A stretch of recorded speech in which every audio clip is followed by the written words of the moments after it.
कई दिनों से लिन मिंग विधर्मी ईश्वर बल पर सावधानीपूर्वक शोध और अध्ययन कर रहे थे और अपने शरीर के भीतर सच्चे सार को शुद्ध कर चुके थे।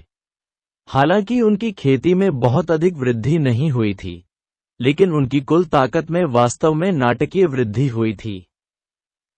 इससे पहले लिन मिंग में सच्चे मार्शल कौशल की कमी थी। हालांकि उसका असली सार आश्चर्यजनक रूप से गाढ़ा था और उसमें भूतिया गति भी थी, उसकी आक्रमण शक्ति आदर्श से कम थी। लेकिन अब जब वह अनजाने में थंडरबोल्ट डेविलफायर बीट के पीछे की अवधारणाओं को उधार लेकर गड़गड़ाहट और आग की शक्ति को एक साथ मिलाने की एक विधि पर ठोकर खाई थी, तो उसने अपना अनूठा मार्शल कौशल बनाया था। लिन मिंग ने अपने इस कदम को नाम दिया थंडरफाई एनिहिलेशन। थंडरफाई एनिहिलेशन की शक्ति थंडरबोल्ट डेविलफायर बीट से कम नहीं है। अब जब तक मुझे चरम पल्स कंडेंसेशन पीरियड मास्टर का सामना नहीं करना पड़ता, मुझे विश्वास है कि मैं एक सार्थक संघर्ष करने में सक्षम हो जाऊंगा। हालांकि यह अच्छा नहीं होगा यदि यह कदम दूसरों को पता चले।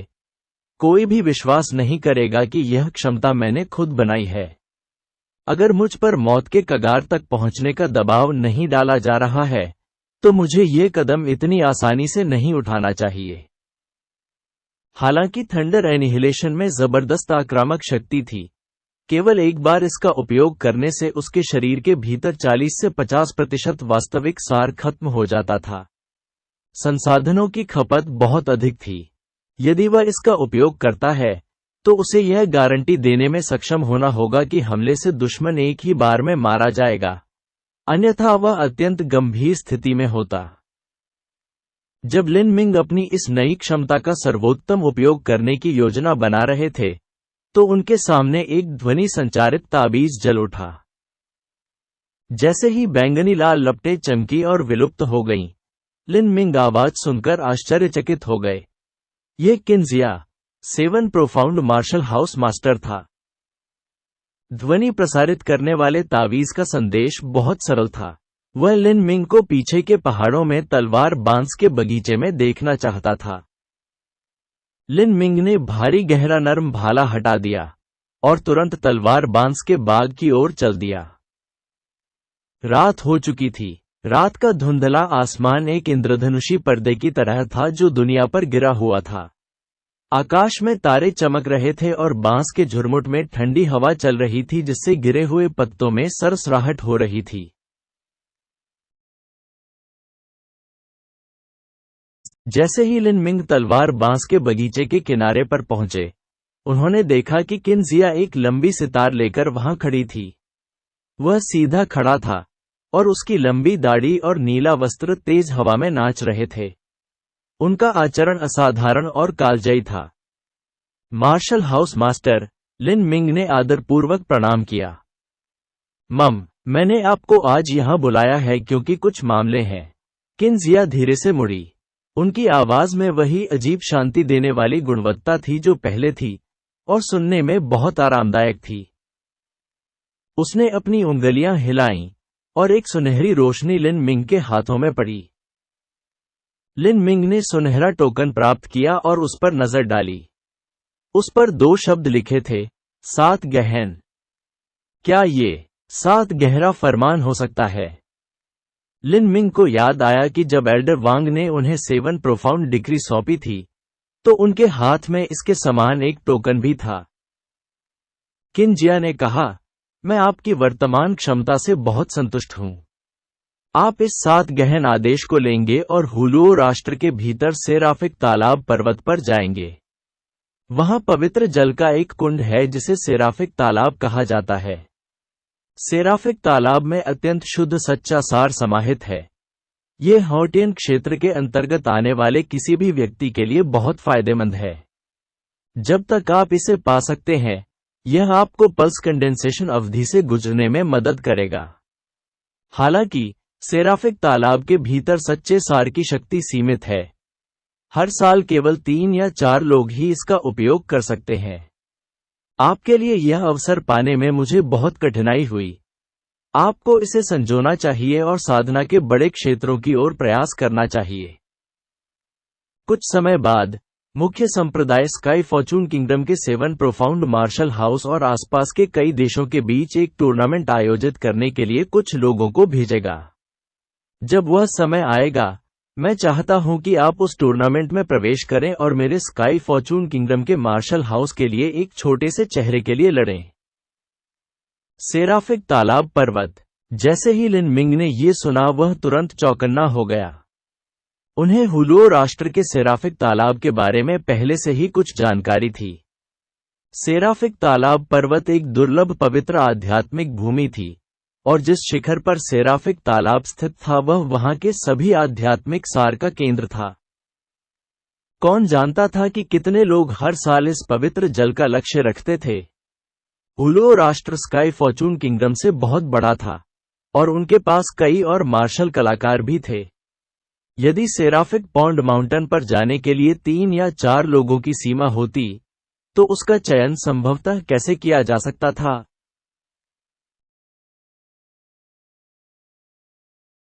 हुलुओ नेशन का 7 प्रोफाउंड मार्शल हाउस निस्संदेह स्काई फॉर्चून किंगडम को इतने कीमती खेती संसाधन सौंपने के लिए बहुत अनिच्छुक होगा।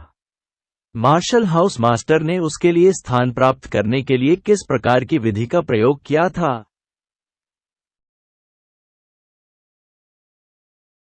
लिन मिंग कुछ धन्यवाद के साथ झुके और चुपचाप अपने दिल में सोचा कि यह किन जिया न तो उनका रिश्तेदार था और न ही करीबी दोस्त। क्या यह दयालुता कुछ ज्यादा ही नहीं थी? क्या 7 प्रोफाउंड मार्शल हाउस का यह इंटरफेक्शन ग्रैंड टूर्नामेंट वास्तव में किन जिया के लिए इतना महत्वपूर्ण था? किन जिया ने यह भी कहा, जाने से पहले मार्शल हाउस पंजीकरण कार्यालय में जाएं और पंजीकरण कराएं, क्योंकि आप 2 महीने के लिए साहसिक कार्य के लिए जा रहे हैं। आप कहां जा रहे हैं और क्या कर रहे हैं, इसे गोपनीय रखना सुनिश्चित करें। अभी आपके कई शत्रु हैं।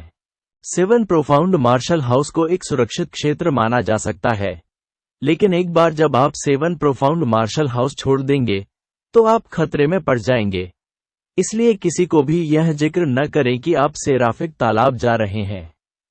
यह भी किसी को मत बताना कि तुमने मुझे आज रात देखा था।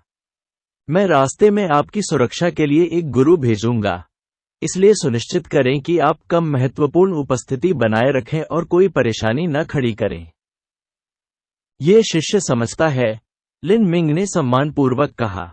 यदि 7 प्रोफाउंड मार्शल हाउस के किसी शिष्य को किसी मिशन को पूरा करने या दुनिया का अनुभव करने के लिए किसी साहसिक यात्रा पर जाने जैसी चीजों के लिए लंबी अवधि के लिए बाहर जाना पड़ता था, तो उन्हें मार्शल हाउस के पंजीकरण कार्यालय में पंजीकरण कराना पड़ता था।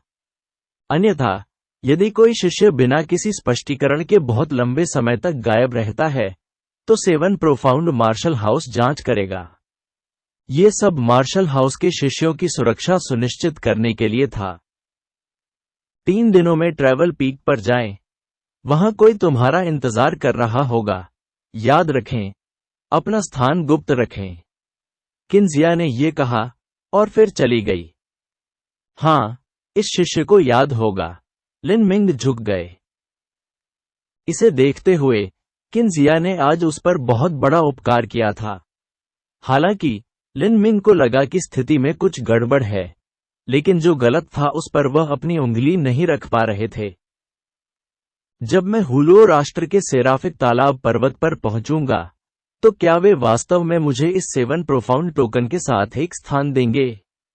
क्या वे सचमुच इतने दयालु और आज्ञाकारी होकर दूसरों को कोई पद देंगे? क्या बाद में कुछ परेशानी हो सकती है? ये सोचते हुए लिन मिंग अपने केबिन में लौट आए। जैसे ही लिन मिंग बिस्तर पर बैठ गया और अपने हाथों में टोकन को देखा, वह अपने दिल में इस अजीब भावना को भूल नहीं पा रहा था, जैसे कि आज रात जो हुआ उसमें कुछ गड़बड़ थी। मार्शल हाउस मास्टर किन ने मुझसे हैवी प्रोफाउंड सॉफ्ट स्पीयर, 500 साल पुरानी ब्लड लिंगजी, ब्लूम मिरेकल पिल और बॉडी स्पिरिचुअल इचोर के खजाने और दवाओं का वादा किया था। केवल इससे ही पता चलता है कि उसे मेरे प्रति कितनी चिंता है और वह मेरी कीमत क्या मानता है। अब उन्होंने मुझे सेराफिक तालाब से सच्चा सार पवित्र जल प्राप्त करने का अवसर भी दिया। हालांकि यह सेराफिक तालाब एक संसाधन है जो हुलुओ राष्ट्र का है। यदि मार्शल हाउस मास्टर इस अवसर को प्राप्त करना चाहता था, तो उसे एक समान रूप से उच्च कीमत चुकानी होगी। मार्शल हाउस मास्टर मेरा रिश्तेदार नहीं है, तो वह मेरी इतनी अच्छी तरह देखभाल क्यों कर रहा है? क्या यह सिर्फ इसलिए है क्योंकि वह मेरी भविष्य की उपलब्धियों को महत्व देता है? यह व्याख्या भी थोड़ी दूर की कौड़ी लगती है। लिन मिंग ने भौहें चढ़ा दी। उसके प्रति किन जिया की उदारता बहुत ज्यादा थी। वह बहुत खुश था, लेकिन साथ ही वह पैदा हुए संदेह को दबाने में भी असमर्थ था। जब मैं 7 प्रोफाउंड मार्शल हाउस का परिसर छोड़ूंगा, तो मुझे निश्चित रूप से किसी बिंदु पर खतरे का अनुभव होगा। चाहे कुछ भी हो, मुझे यथासंभव सावधान रहना चाहिए और अपने ठिकाने को गुप्त रखना चाहिए, ताकि वे बाहर न निकलें और मुझे लगे कि कोई मेरी हत्या करने के लिए मेरी परछाई का पीछा कर रहा है। मुझे जितना हो सके अपनी ताकत बढ़ाने के लिए इन 3 दिनों का समय लेना होगा। ताकत के साथ मुझे कुछ आत्मविश्वास मिलेगा कि मैं अपनी रक्षा कर सकता हूं।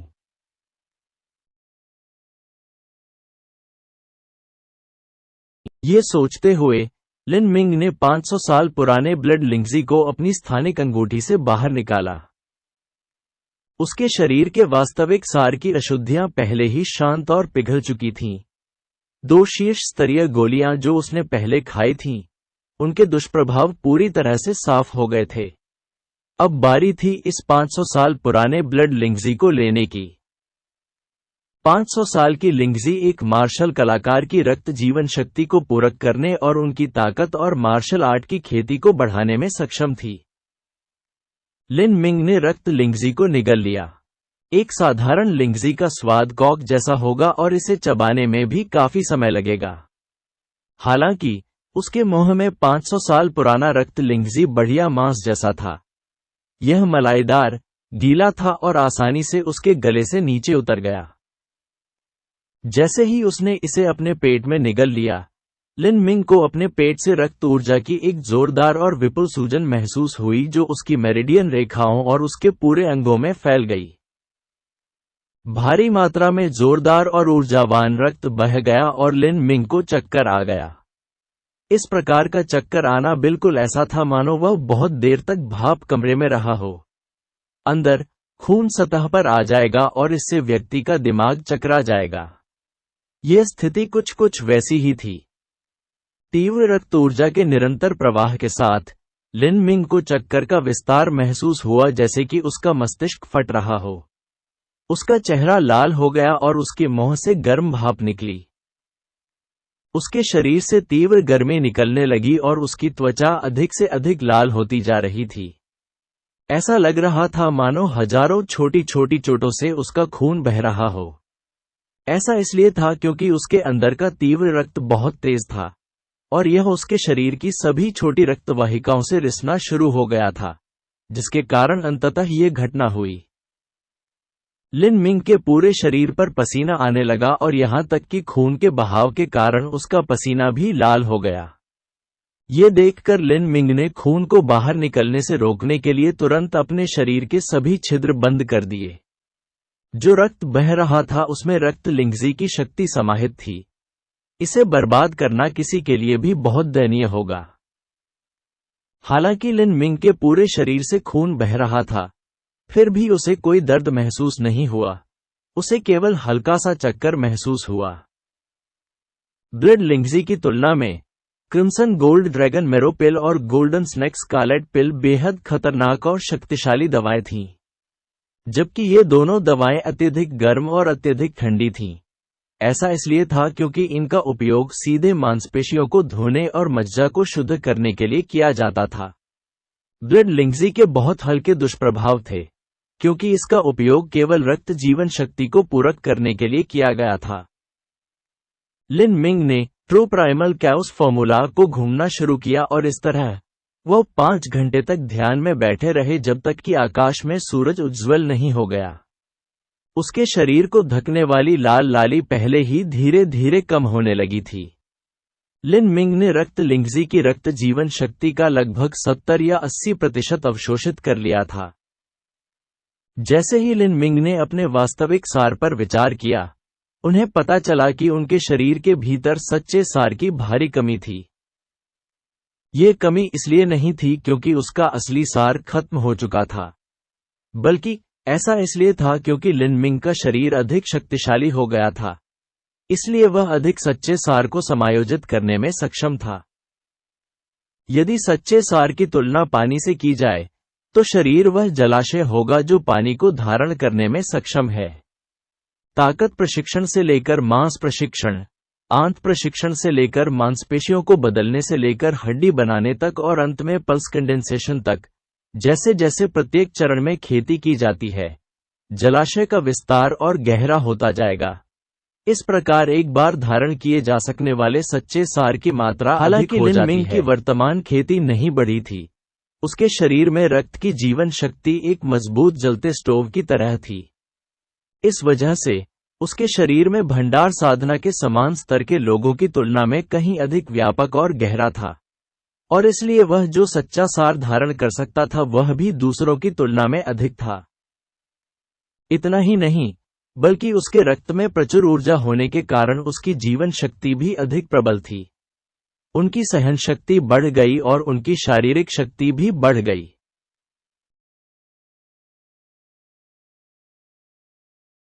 हालांकि लिन मिंग की खेती अभी तक नहीं बढ़ी थी, लेकिन उसकी ताकत बहुत बढ़ गई थी।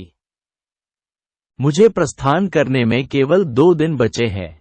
इतने कम समय के साथ अपनी ताकत में बड़ी वृद्धि की चाहत करना यथार्थवादी नहीं है, जब तक कि मैं अपने हैवी प्रोफाउंड सॉफ्ट स्पीयर के लिए शिलालेख प्रतीक को पूरा नहीं कर लेता।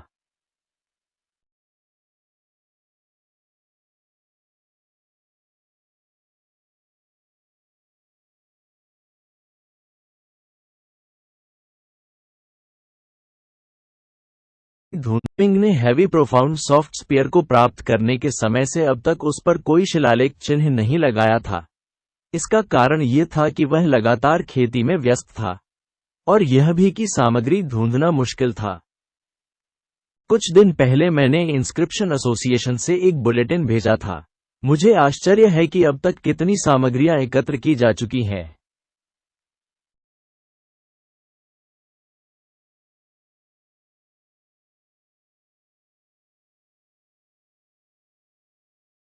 लिन मिंग ने केवल ये घोषणा की थी कि वह सामग्री के लिए अपने व्यक्तिगत शिलालेख प्रतीकों का व्यापार कर रहा था। चूंकि अभी कुछ ही दिन हुए थे, इसलिए उसे यह उम्मीद करने की कोई आशा नहीं थी कि वे इतनी जल्दी इकट्ठे हो जाएंगे। हालांकि उसने यह उम्मीद नहीं की थी कि उसी दिन दोपहर के दौरान वांग यूहान उसे एक ध्वनि संचारित तावीज भेजेगा जो उसे सूचित करेगा कि उसे जो सामग्री चाहिए वह तैयार है, और लिन मिंग जब चाहे उन्हें लेने आ सकता है। इससे लिन मिंग को बहुत आश्चर्य हुआ। जैसे ही वह इंस्क्रिप्शन एसोसिएशन में पहुंचे, वांग यूहान ने पहले से ही सभी सामग्रियों को व्यवस्थित कर लिया था और उन्हें एक मामले में रख दिया था। केस के किनारे एक नोट था जिसमें नामों की एक सूची थी जिसमें बताया गया था कि सभी सामग्रियां कहां से आई थीं। लगभग 20% सामग्रियां ग्राहकों द्वारा भेजी गईं। उन्होंने एक शिलालेख प्रतीक के बदले में सामग्री वितरित की थी। अन्य सामग्रियों के लिए लगभग 40% क्राउन प्रिंस के दूत द्वारा भेजा गया था, और अंतिम 40% बाई जिन्यून द्वारा तैयार किया गया था। स्काई फॉर्चून सिटी की बाई जिन्यून। लिन मिंग पहले से भी अधिक आश्चर्यचकित थी। एस्ट्रल प्रतीक को बनाने के लिए आवश्यक सामग्री उतनी दुर्लभ या महंगी नहीं थी जितनी कि शरीर शिलालेख प्रतीक को बनाने के लिए आवश्यक थी। हालांकि इतने कम समय में इतनी सारी सामग्री इकट्ठा करने के लिए बहुत सारा पैसा खर्च करना होगा, और कई एहसानों और संपर्कों के लिए भी कॉल करना होगा।